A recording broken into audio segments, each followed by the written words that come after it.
Здрасте, дорогие мои. Здрасте, дорогая Мария. Здрасте, дорогой Михаил. Лучше поздно, чем никогда. Соглашусь. Я в последнее время стал опаздывать. Это после ковида. Раньше я таким не был. Хочу сегодня предложить тему, с одной стороны, не новую, взгляд на нее новый будет. Я имею в виду одиночество. Тема действительно не новая. Одиночество — одна из самых главных тем в жизни людей. Это то, о чем люди думают, то, о чем они переживают. А что здесь нового, я вам объясню. В основном все люди считают одиночество — это такая история, когда ты буквально один, у тебя нет близких людей, друзей, нет людей, с которыми ты можешь хоть что-то разделить, свои чувства, свои переживания, даже какие-то впечатления. И какая-то еще в этом есть невостребованность. Это такое общее мнение по поводу одиночества. А я вам предлагаю взглянуть с другой стороны на одиночество. Первое. Одинокие люди — это люди, у которых проблемы с коммуникацией. Они вообще плохо общаются. И у них это с детства, как правило. Они еще в школе имели эту проблему. И второе. Это люди, которые настолько сами себе неинтересны, что тоже с глубокого детства имели проблему остаться наедине с собой. Они очень маялись, будучи еще детьми, когда их оставляли одних. Притом не совсем прям так уж одних, да? Им давали там пластилин, краски, игры. Но им нужны были какие-то еще люди, которые их будут развлекать. И потом эти дети выросли, а проблема осталась. Они себе неинтересны. Это очень интересный вопрос, почему. Что-то у них там самооценка, еще чем-то. В общем, там есть проблема. И поэтому они такие выраженные еще экстраверты, страдающие, что им надо, чтобы их кто-то развлекал. Сами они себя развлечь не могут, им с собой реально скучно, неинтересно. А вот людей для этих целей у них рядом нету. Вот о чем мы сегодня поговорим. А Мария может рассказать, куда звонить, ехать, писать, ну и так далее. Как коммуницировать с нами. Да. Вот Тамерлан, 27 лет, как научиться не чувствовать одиночество без второй половинки. Одиночество — это тоже счастье, только без людей. Но как, Тамерлан? Дело в том, что вы можете быть счастливым человеком, не то что не одиноким, счастливым и один. Хотя это немного противоречит человеческой природе. Человек, как известно, существо социальное. Я отделю как бы две истории, одну от другой, вы поймете, о чем идет речь. Есть люди, которые могут жить одни, а могут жить и не одни. Типа могу копать, могу не копать. Это счастливые люди. У них не ущербная жизнь, когда у них никого нет, они из этого не страдают. И они также счастливы, когда они с кем-то разделяют эту жизнь. К сожалению, большинство людей, обладая более слабым характером и большей зависимостью, а особенно те люди, в детстве которых не было достаточно родительского внимания, они прозябают без отношений, без близких людей, они не могут нормально жить. А так как жизнь им не каждый раз подкидывает близких людей и вообще какое-то общение, то большая часть жизни они страдают. И тогда, когда только у них кто-то в жизни появляется, они могут чувствовать себя более-менее нормально. Поэтому я хочу сказать вот что. Любой человек, одинокий он или нет, просто для себя должен научиться не то что переносить одиночество, а научиться полноценно и счастливо, без всякой ущербности, жить в этом, не страдать, не ходить свечку ставить, чтобы кто-то в жизни появился, не гадать на кофейной гуще, как это на каком-то месте приснись жених невесте, как это было? На новом. На новом, да. Не переезжать каждые полчаса из-за этого. Короче говоря, нормально жить, как нормальный человек. Более того, когда эти люди потом вступают в отношения, те, которые научились жить и сами по себе, Тамерлан, у них более здоровые отношения. Почему? Они независимые, и они не цепляются. Но об этом сегодня и поговорим. Добрый вечер. Добрый вечер. Алло. Говорите, пожалуйста. Может быть, человек настолько одинокий, что давно уже ни с кем не разговаривал. Забыл, как это делается. Что игнорирует. Да. Доктор говорит, меня все игнорируют. Следующий, пожалуйста. Да, добрый вечер. Здравствуйте. Здравствуйте. И продолжайте сразу говорить дальше. Меня зовут Анна. Я, на самом деле, хочу сказать, что для меня это вообще никакая не проблема, даже это слово, а наоборот какая-то приятность в моей жизни, потому что у меня жизнь делится на, на до и после момента, когда я, пройдя там, психотерапию, еще чего-то, начала жить и радоваться жизни, и не зависеть от того, в отношениях я или нет. И все эти праздники, и все эти трагедии, связанные с тем, что там шарики, цветочки, или у меня этого нет, они как бы в какой-то момент перестали вообще существовать. И это не значит, что я закрыта от отношений, да, или как-то там, не знаю, там обречена на жизнь одна. Но могу сказать выводом, что если человеку нехорошо самому с собой, значит, нужно лечить какие-то свои там, не знаю, там голову, еще какие-то части тела, а не там гоняться за тем, кого бы себе найти там на время, да, партнера. У меня был опыт такой, что сначала все было не в радость, а потом мне все равно. Другой вопрос, что общество все равно не то чтобы навязывает, а относится к себе как к чему-то неполноценному, даже не к кому-то, да, что если тебе сколько-то лет, у тебя там нет семьи, а еще если нет ребенка, если ты еще и не в разводе, то там прям вообще какая-то проблема. Вот скажите, пожалуйста, вот как с этим, как к этому относиться, да? То есть, я думаю, спасибо как отвечать большое на эти ситуации? Да, я думаю, что по большому счету обществу глубоко наплевать, в браке ты или нет, в разводе ты или никогда не был, есть у тебя дети или нет. Не наплевать, но в крайнем случае родной матери. Но мы так устроены, что нам кажется, что все на нас смотрят, прямо нам в рот смотрят, и у всех людей, человек идет по улице, и у него такое ощущение, что все думают, вот она же даже не замужем. И вот смотри, прям, видишь, на лбу написано, детей нету. Но так же неправда, потому что людям, еще раз повторю, глубоко наплевать.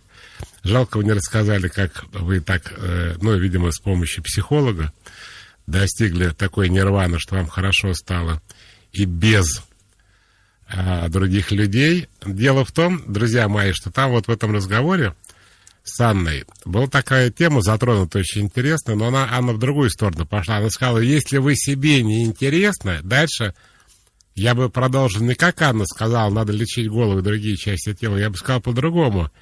Вот слушайте внимательно, если вы себе не интересны, то вы и другим будете неинтересны. Потому что многие застенчивые люди говорят следующее, что я ни с кем не общаюсь, потому что со мной неинтересно. Я вообще стесняюсь говорить, когда я прихожу в компанию, я молчу, потому что меня могут засмеять, ко мне так могут относиться.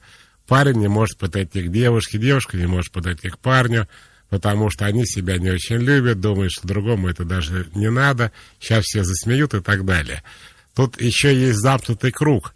Когда у вас низкая самооценка, когда вы себе не нравитесь, то вы действительно не производите большого впечатления на окружающих, и окружающие тоже не мечтают с вами познакомиться. Почему? Потому что вы, распространяете вокруг себя вот это ощущение, того, что вы никто, зовут вас никак. У меня вопрос, а почему другим-то должно быть с вами интересно, если вам с этим не интересно? Более того, люди одинокие часто сидят ровно на попе, ожидая, когда сейчас выстроится за ними очередь, придут люди, и они их спасут. Обычно эти люди представляют собой эпизод из фильма «Красотка», один из заключительных, потому что лошадь должна быть, она должна быть белого цвета и в руках цветы. И с такой мечтой многие всю жизнь проживают, никого не дождавшись, ни лошади, ни всадников. Почему? Такая у людей психология. Тут еще примешивается, конечно, выученная беспомощность, о которой мы говорили как-то. То есть человек отчаялся как-то быть более активным, он считает, что он никому не интересен, люди с ним общаться не будут, ничего такого сказать, что всем было интересно, он не может. И эта ущербность в результате увеличивает его страдания, потому что он, собственно, и попыток не делает никаких знакомиться. А зачем, когда он сам себе не интересен? Так вот, во главе угла стоит то, что он себе не интересен, и он это как я уже сказал, распространяет и другим людям. Ну, а им-то какой смысл с ним общаться? Добрый вечер. Добрый вечер. Ой-ой-ой-ой, вторая линия. Здрасте. Алло. Говорите, пожалуйста. Говорите, продолжайте. Алло. Здравствуйте. Здравствуйте, Михаил, Мария. Виталий, город Тула. Собственно, по поводу одиночества вы прям попали с темой. Сейчас нахожусь в таком состоянии немножко после расставания. Вот, и всегда это чувство приходит после таких достаточно длительных отношений. Вот, и вроде бы все со мной нормально, как бы, и работаю, и есть много хобби, и, в принципе, всем интересен, но когда рушатся какие-то мечты по поводу будущей семьи, всегда приходит чувство вот опустошенности. Вот, на самом деле пытаюсь это чувство всегда заполнить интересными хобби. Я правильно вас понимаю? Там, общением с друзьями, но чувствую, наверное, это некий самообман, ведь, возможно, что-то просто в жизни не хватает. Виталий, я правильно вас понимаю, что у вас были какие-то отношения, которые закончились? Ну да, относительно недавно, собственно, пару месяцев назад. А вы жили вместе? Мы жили, но, к сожалению, там были сложности. Пришлось разъехаться, потому что отношения были невротическими очень сильно. Вот, и я решил как-то хоть, чтобы спасти наше общение, наши отношения, разъехаться и попробовать потом снова. Но когда уже повторно предложил, то есть вместе съехаться, начались кино, вот, и, собственно, не нашли точки соприкосновения.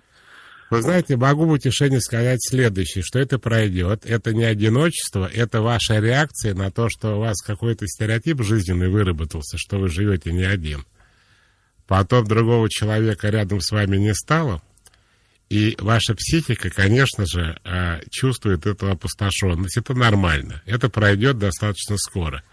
Единственное, что вы молодец, не стали вестись на ненормальные отношения, лишь бы ни одному быть, как это делают, кстати, очень многие люди, в отличие от вас. И еще хочу сказать тем людям, которые чувствуют очень интересно себя одинокими. Они вроде бы не одинокие, но так как они хотят конкретно вот этого Васи Пупкина, а Васи Пупкина у них нету, то им кажется, что они одиноки.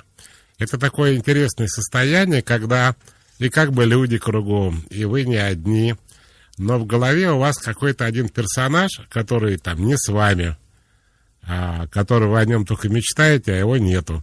И вам кажется, что вы одиноки в том смысле, что вас никто не понимает, что только вот дай мне вот этого, и мне все будет хорошо, а никто его не дает, а эти, которые есть, они вообще нафиг не нужны. И поэтому такое переживание... Но я об этом писал, что здоровый человек от невротика отличается тем, что здоровый реагирует негативно на какие-то реальные ситуации, а невротик придумывает их часто в голове. То есть у него в жизни-то все неплохо, но у него что-то такое есть, что не дает ему возможность просто нормально жить. Добрый вечер, пишет нам Галина из Ростова-на-Дону. Если кто не знает, в России 2 Ростова. Я был... Один очень маленький, а другой на Дону. Маленький, а при этом называется Великий, да. Да. Да, в Ростове-на-Дону я в 50 лет научился есть раков, хотя я их ел с 6 лет. Но только оказавшись в Ростове, я понял, как их едят на самом деле. Конечно. То, что я выбрасывал, это был самый деликатес.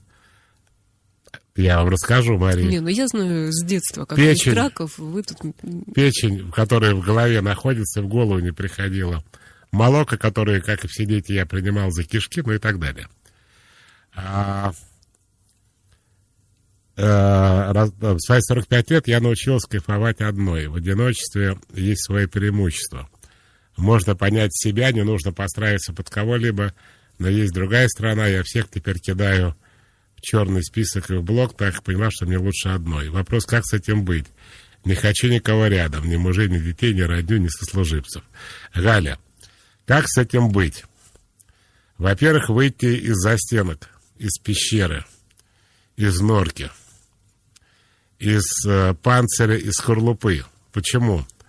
Потому что вы настолько боитесь того, что опять придется туда возвращаться, что вы на всякий случай заблокировали сначала в своей психике возможность отношений и других людей, а потом и в реальной жизни.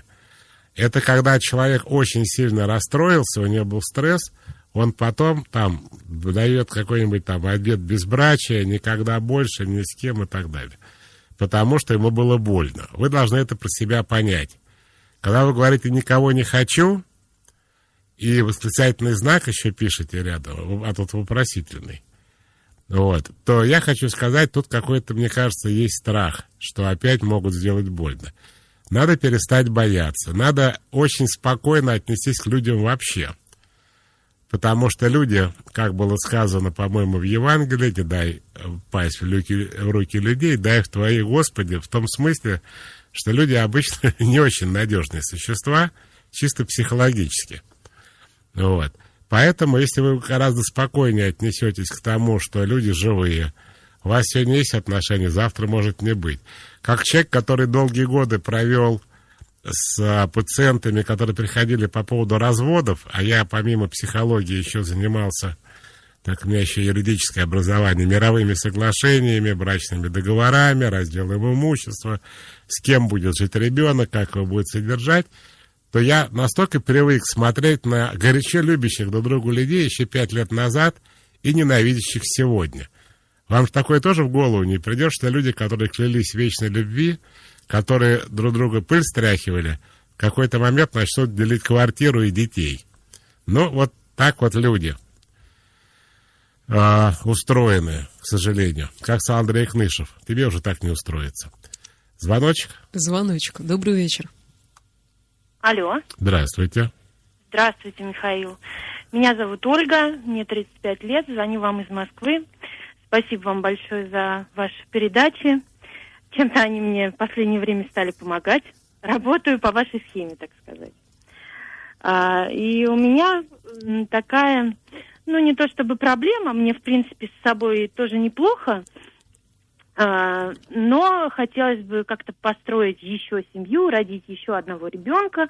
Один у меня уже есть.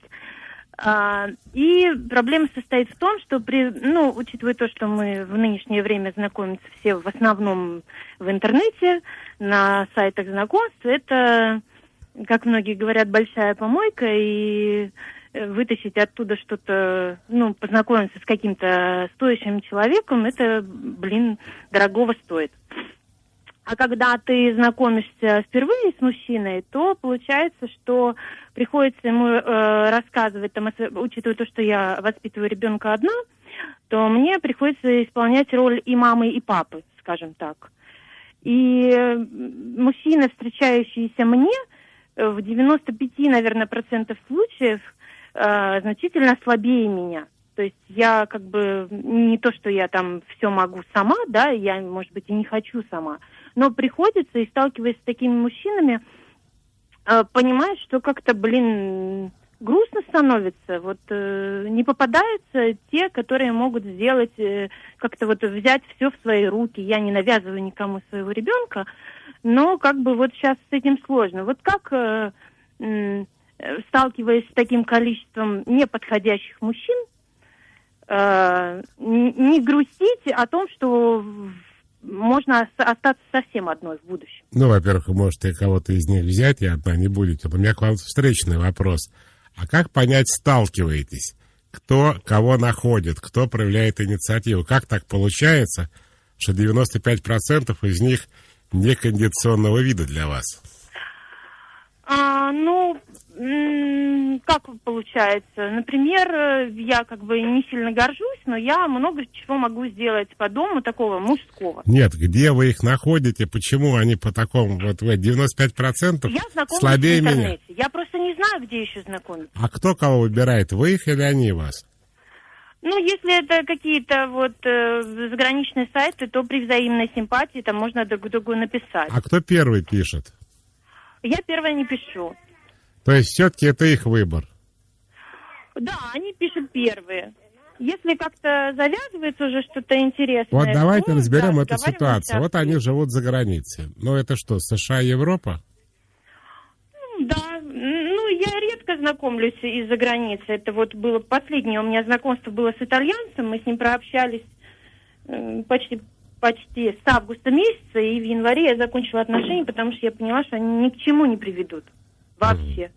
Вот вопрос первый, который вызывает... В свое время он вызывал вопрос у женщин тех стран, мужчины в этих странах, когда готовят, ну, как бы знакомятся с женщинами из других стран. А почему они не знакомятся с итальянками? Вопрос первый. У вас есть на него ответ? Че, ваш итальянец полез... С итальянцами знакомиться? Нет, почему он знакомится с женщиной из другой страны, которой у нее вообще нет ничего общего, ни языка, ни культуры, вообще ничего? Ну, многие итальянцы очень любят Россию, и русских женщин во всем мире многие очень любят и считают самыми красивыми, а почему нет? То есть вы считаете, что причина, что итальянки страшные? Нет, что россиянки красивые. Не передергивайте. Очень разборчиво в выборе мужчин. О, вот вам почти ответ на вопрос, почему они слабее вас. Потому что им не по зубам. Итальянки, видимо. Правильно я понимаю? Да, у них большие запросы. Вот да. Вы ответили на но свой у наших вопрос. Девушек запрос ничуть не меньше. Вы думаете, и тут классический меньше? вопрос. Просто А как девушки вам... хотят любви, а итальянцы очень красиво поют. Тут классический вопрос. И как вам эта мысль, что итальянец понимает, что для итальянки он так себе, а вот россиянку я найду? Как вам эта мысль? Ну, знаете, не для абы какой россиянки он, наверное, подойдет. Я поняла, что для меня он совсем не подойдет. Я живу в Москве, ну, как бы... разборчивый не хуже, чем итальянка. в Москве, а что у меня будет за границей, я не знаю, шила на мыло, я менять тоже не Вот, буду. потому что вы, во-первых, имеете высокую самооценку, во-вторых, живете в Москве, мы через пару минут продолжим разговор. Оставить на линии нашу слушательницу? Но если она сможет остаться... Побудьте, пожалуйста, да, через 3 минуточки вернемся. Вы на линии еще с нами? Да, Михаил. Прекрасно. Я сейчас вспоминаю, слушая вас, такую интересную историю. В 90-х годах в Москве был самый, наверное, жесткий ночной клуб. Он назывался «Хандри Дак». Да. Знаете об этом? Что-то так... «Голодная утка». Что-то так грустное, слушательница сказала. Да. На Кузнецком мосту, по-моему, где-то. Я помню, я был один раз. Там можно было сойти с ума при входе, потому что ты заходишь, и тебе в голову летят банки, шприцы, там, короче, кокаин, героин. Одна наша знакомая напилась так, что танцевала на стойке, упала, и когда ей паленым мясом стало пахнуть, она об лампу себе руку сожгла. Ее просто оттащили от лампы. Ну вот, это был такой очень известный клуб, наверное, самый крутой. И им руководило 2 канадца. Хозяева клуба были парни из Канады. И однажды была передача, то ли нашего великого Валеры Комиссарова, то ли еще кого-то, где пригласили этих канадцев, и еще канадок пригласили женщин. Было время, сейчас об этом уже вспоминаешь с ностальгией, когда иностранцев было очень много в России, не как сейчас. И отношение к ним было гораздо веселее. Ну вот. И, про клуб рассказывали, про жизнь в России, и они такие канадцы, как вам сказать, в возрасте, там лет 45-50, лысые. По-моему, один лысый, по-моему, другой с бородой, я сейчас не помню. Вот, и они такие, они просто там знаменитые на всю страну люди. И они говорят, что девчонки, значит, русские от нас просто без ума. Мы можем любую получить, какую хотим. Что это, кстати, несложно в том клубе, потому что там нету трезвых вообще. Ну вот, и сидят канадки, американки и говорят: вы что, с ума сошли? Дебилы 2, им же никто не даст у нас на родине. На них вообще никто не посмотрит. Вот они здесь приехали в Россию, и, так сказать, хвост веером. А если бы, говорит, они бы у нас в Канаде были, я вообще не уверен, что кто-то с ними вообще хотел бы семью создать, потому что они вон тоже нюхают, я смотрю, и попивают, и так далее. Вот я запомнил эту передачу. Вот, так вот вы ответили на вопрос, почему 95%. Потому что требования у итальянок, видимо, выше, чем у россиянок, не проживающих в городах-героях, как Москва, Питер и так далее, а живущие в деревне, например. Понимаете, какое дело? Знаете, чтобы перевести иностранку, например, в Италию, нужно денег достаточно, чтобы ее там содержать, обучить. А здесь дело не в деньгах, не дело. Дешевое удовольствие, как мне тут сказали. Зайду с другой стороны. А что не так в русских мужчинах, что вы решили сосредоточиться на иностранцах? Как-то попадаются такие мужчины, которые не могут сделать элементарных вещей, которые, например, могу сделать я. Коня на скаку и в горячую избу или что-то еще? Ну, типа, вроде я, например, могу там заменить сломанный насос в стиральной машине. Ну, как бы после Да езды, ладно. конечно. Но Ну, смотрите, технически я это сделала. Из да. того, что вы говорите, я слышу, что итальянцы с этим тоже не справляются. Так же, как и русские.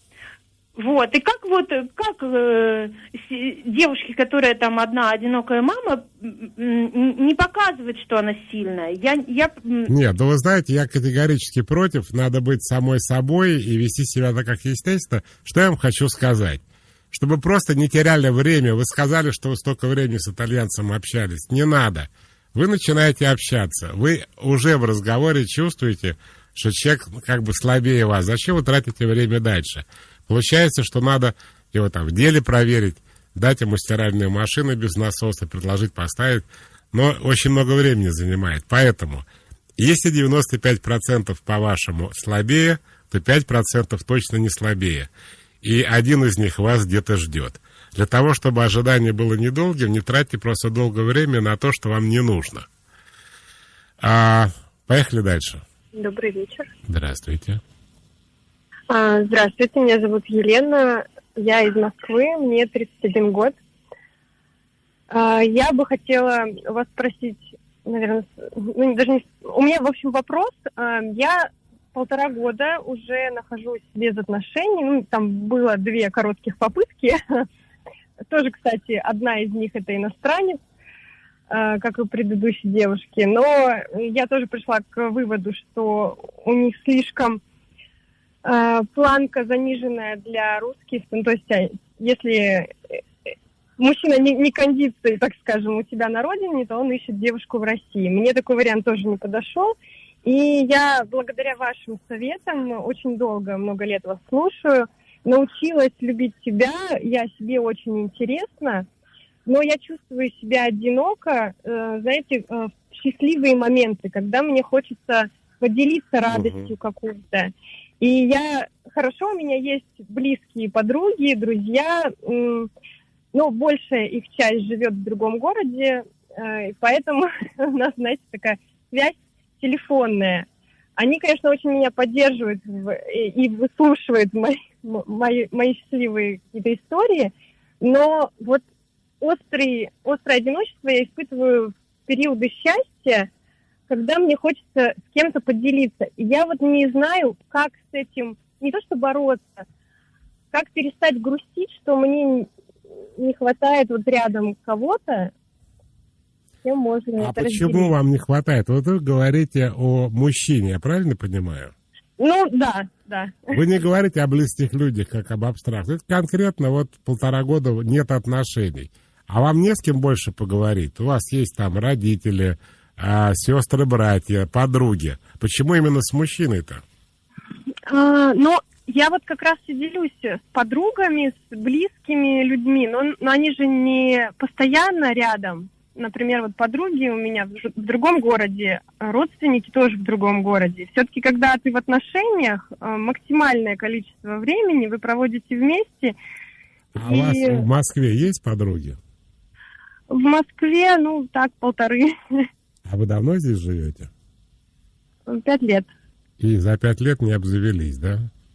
Ну, для меня это, знаете, это как любовь. Есть вот, например, одна подруга, но тоже, это же, чем ты старше становишься, у подруг есть семьи свои. Я же не могу там 24/7 быть на связи с подругами. Ну, то есть мужчина, например, когда это отношения, это более близкие отношения, чем более, подруги. да, так если делить. Я вас понимаю. Вы знаете, не надо из-за этого расстраиваться, хотя это не очень приятная история, потому что, собственно, вызывает расстройство? Расстройство вызывает то, что это противоречит нашей природе. Потому что мы так устроены, люди, что у нас есть потребность в том, чтобы мы были не одни. Мне кажется, это биологически заложено. Вот. Поэтому, когда это не случается, человек, естественно, начинает переживать. Я думаю, что если вы будете проявлять инициативу в общениях, обзаведетесь больше, чем 1,5 подругами, то проблема будет решена. Но я думаю, что если вы из-за этого переживаете, то отношения с мужчинами могут быть не такие счастливые, Потому что получается, что вы мужчиной закрываете проблему просто. Как бы мне плохо, потому что не с кем поделиться, а когда в моей жизни появится мужчина, мне будет лучше. То есть мужчина как бы уже не сам по себе. Это я сейчас ко всем обращаюсь, потому что многие люди, они решают проблему одиночества, заводя себе отношения. Как бы вам объяснить? Тут есть свои подводные камни. Когда вы не имеете вообще проблем, у вас появляется шанс на отношения с таким же совершенно непроблемным человеком, без ущербности, без невроза и так далее. Когда вы все-таки испытываете проблему, и вам человек нужен для того, чтобы эту проблему решить, то он в каком-то смысле несет образ некой функции. И тогда это может быть проблемный, во-первых, человек достаточно, например, такой же одинокий, с которым не получится все равно эту проблему решить. Это очень интересная психологическая история, смысл которой в том, что когда вы решаете сами с собой все проблемы, у вас появляется шанс на нормальные отношения с нормальными людьми. Когда вы решаете свои проблемы за счет других людей, то этот шанс резко уменьшается. Давайте-ка для разнообразия из WhatsApp одно сообщение, а то мы сегодня разговариваем. Нара 30 лет пишет: у меня с детства проблемы с коммуникацией, особенно касаемо противоположного пола. Я свободна в общении только с близкими друзьями и с малознакомыми людьми, бываю, кстати, очень скована. Почему я такая, не знаю, но это такая черта характера, которая очень мне мешает жить. Можно ли решить эту проблему без посещения психолога? Да, надо посещать других людей, надо с ними разговаривать просто.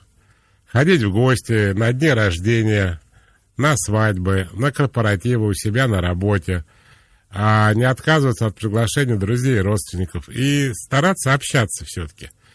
Вот, пожалуйста, Альбина нам пишет. Михаил, что вы думаете о ситуации, когда человеку неинтересно с большинством людей, выражена избирательность в отношениях, при этом одиночество не тяготит, интересно очень редко с кем. Это нормально или это прикрытие своей ранимости, спрашивает Альбина. Это ненормально, и это не обязательно прикрытие ранимости. Это может быть, например, то, что вы нам Аня дожаловалась на то, что мужчин нету про итальянца. Это Аня была? Точно? Или не точно? Неважно. Я загадочно молчу. Мужчина слабее меня. А у вас другая проблема. Вы говорите, 95% людей, мне с ними неинтересно. Но отчасти вы эту проблему можете себе адресовать. Почему вокруг вас люди, с которыми вам не интересно? Я тоже не знаю, почему. Это ваши выборы всегда. Добрый вечер. Говорите, пожалуйста, алло. Алло. Здравствуйте. Здравствуйте, я в эфире? Да. Ой, как раз что дозвонился, да, Михаил, здравствуйте. Мне 23 года, меня зовут Антон. В общем, если вкратце, я из такой достаточно невротической семьи, у меня были только раньше невротические отношения, сейчас я читал вашу книгу, что такое, все переосмыслил и нашел себе девушку очень женственную, прям идеальную. Но у меня огромная проблема, даже когда мы там с ней, не знаю, целуемся или встречаемся, я вообще ничего к ней не чувствую, просто ноль.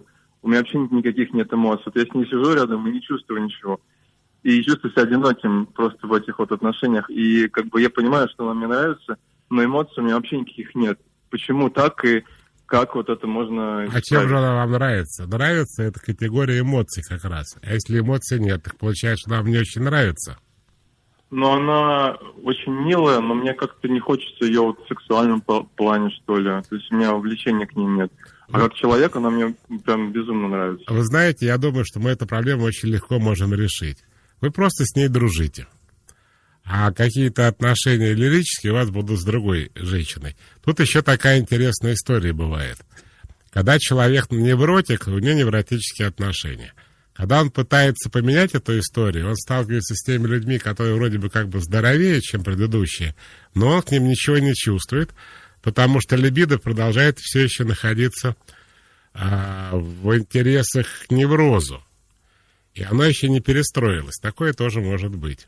Если вы будете и дальше себя вести здоровым образом, то либидо ваше тоже изменится. Добрый день, Михаил. Меня зовут Антон, 23 года. Я из невротической семьи. И были у меня с девушками только невротические отношения. Что мы это рассказали с Антоном? Ну, то есть не будем дочитывать до конца. Ну, хорошо. Антон, ну, почти про одно и то же. Антон, вот так вот с вами поступили. Добрый вечер. Что могу сказать? Добрый вечер. Здравствуйте. Добрый вечер. Меня зовут Вячеслав, Красноярск. Да, Вячеслав, пожалуйста. Впервые позвонил и сразу же попал к вам. Очень приятно. Ситуация у меня тоже такая интересная получилась. Я не так давно разошелся с своей бывшей супругой, потому что мы уже 8 лет в разводе, но жили все время вместе. Вот, у нас 2 детей. Решили остаться друзьями. Разница в 13 лет. Я, естественно, старше. Вы старше. Да, я старше. Так. И, мне было очень сложно, я не ожидал, что со мной такое случится в этой жизни, но вдруг оказалось, что у меня очень много друзей, родственников, которые меня поддержали, причем со стороны бывшей супруги, в том числе ее родители, сестры, до сих пор меня пытаются поддержать, как-то помочь. Слава Богу, что дети со мной. Я хочу сказать, что в этой жизни много что меняется, но все-таки я думаю, что меняется к лучшему. Потому что каждому из нас нужно сделать шаг, перешагнуть через себя. Вот. И я думаю, что каждый из нас найдет себя. Спасибо за эти одобряющие слова, потому что многим людям, особенно тем, кто испытывает одиночество, это необходимо услышать, потому что многие уже отчаялись и разочаровались. Они, на самом деле, еще даже жить не начинали. Что? От Марии вопрос. Моя мама потеряла мужа в июне. Ей 80, а она не может находиться дома одна, постоянно звонит, приходит ночевать каждый день. Как ей помочь справиться с ее состоянием и научить все-таки быть одной в квартире? 80 лет это очень тяжело. Во-первых, мама...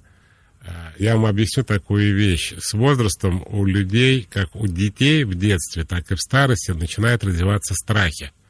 Психика, она уже слабее 80 лет, и она уже не контролирует страхи. Поэтому мама боится, наверное, остаться одна.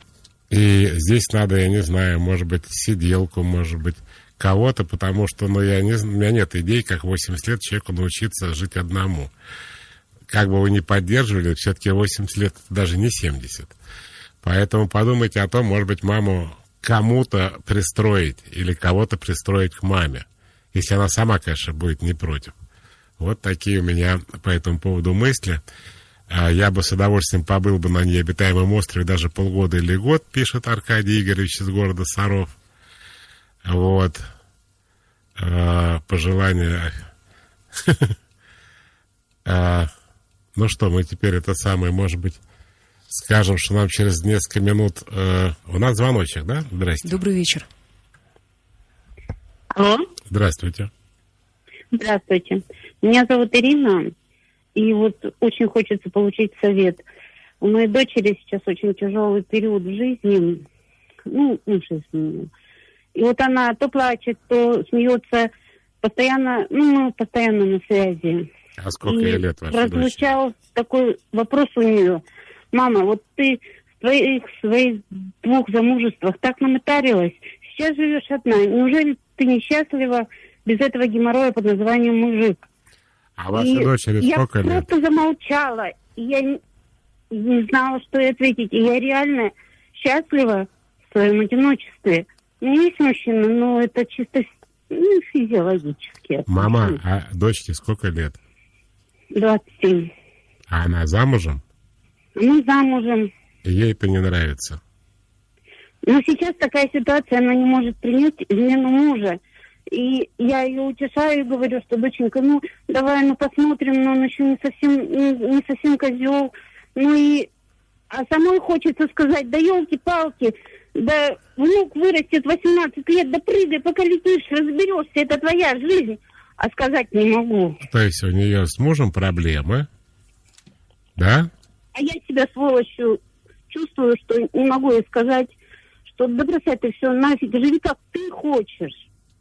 Но вы подумайте о том, как вам на самом деле ребенку сказать. Все-таки это ваш ребенок.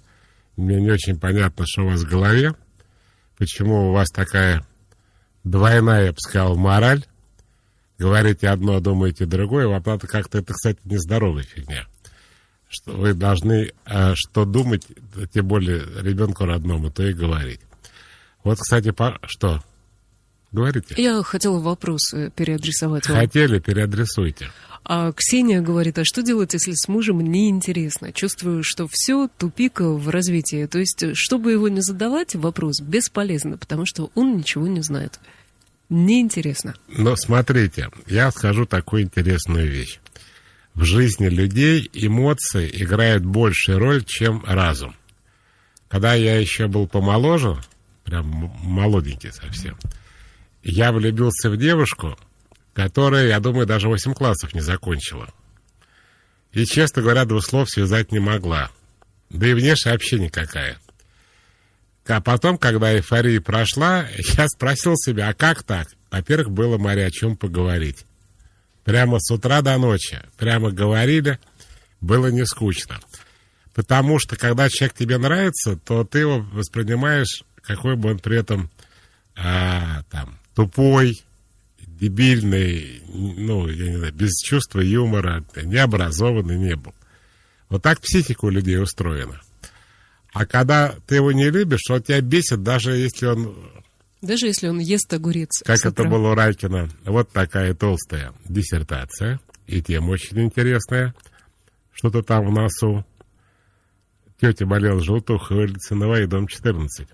Ну вот, что я хочу сказать. Я тогда еще, а я уже был тогда психологом, стал понимать такие вещи интересные, что когда тебе человек нравится, тебе совершенно все равно, и как он выглядит, и какая у него внешность, какое у него образование и так далее. Потому что там совсем просто, ну, совсем прямо никуда. Девушка просто, ну, там, может быть, она вообще начальную школу кончила, на этом закончилась. Выдавала себя за человека с немецким дипломом при этом. Вот, и у нее это грамотно получалось. А когда человек тебе не нравится, то вот мужа о чем не спросишь, а ответа не получаешь. И дальше вопрос, и что с ним делать? То есть мы говорим не о том, что разводиться из-за того, что он ответа не может дать ни на один вопрос, а то, что вы просто тупо не любите.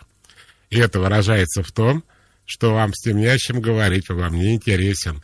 Вы развиваетесь, он не развивается, вы куда-то двигаетесь, он отстал и так далее.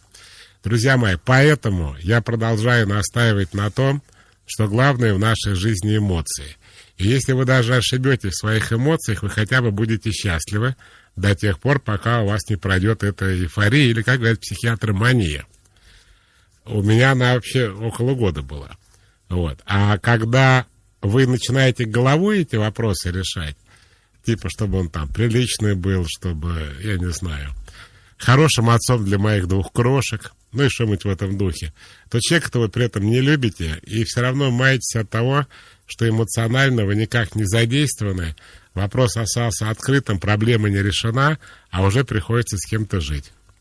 Тут нам решили проблему. В Калининграде многие женщины живут с поляками. Приезжайте в Калининград, пишет из вашего любимого города. А могли бы жить с немцами. Раньше немцы приезжали, да, в мой любимый город. Когда не разжигайте, Михаил, не разжигайте. Тут перестройка, там немцы, а теперь поляки. Да. Я, кстати, у нас, может быть, как-нибудь мы сделаем передачу про вот эти международные отношения. Сегодня прям целый эфир был. Знаете, про них. Помните, была международная панорама. Да. А это международная Международная панорама знакомств. Друзья мои, что я хочу в итоге нашей программы сегодня сказать. Вы должны понять следующие вещи. Не то, что с вами что-то не так, или почему, за что вам это все, почему вы одиноки, почему нет рядом людей. Как сказал поэт, не жалейте вы нас, ведь и мы никого не жалели. Я хочу сказать, что проявляйте инициативу, будете активны, полюбите себя, наконец, потому что пока вы себя не любите, вам трудно рассчитывать на взаимность и от других людей тоже. Они ищут все, что вы им предлагаете. И научитесь все-таки жить без других людей, и тогда в вашей жизни появятся нормальные, неущербные отношения и люди.